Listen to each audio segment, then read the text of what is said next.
नमस्कार मित्रांनो. तर आज होता आपला ट्रेडिंगचा 17वा दिवस आणि आज आपण 2 ट्रेड घेतले होते. दोन्हीमध्ये आपला स्टॉप लॉस लागलेला आहे बिकॉज ऑफ वोलॅटिलिटी.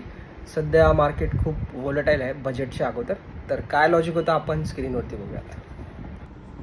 तर मित्रांनो, हा आहे पहा बँक निफ्टीतला 15 मिनिटला चार्ट. इथे आपण एंट्री घेतली होती कारण इथे एक अवरली टाईम फ्रेममध्ये एक सप्लाय झोन होता. बघा, इथून मार्केट पडलं, परत इथेच येऊन आपल्याला 15 मिनिटमध्ये एक रिव्हर्सल टाईप एंट्री भेटत होती.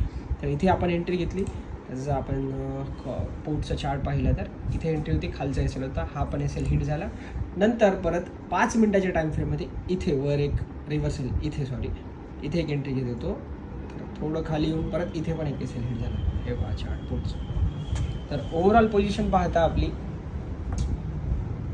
आत्ता आपलं कॅपिटल पोहोचलेलं आहे 8,946 आणि पोझिशन जर पाहिली तर 1831चा लॉस आहे आज.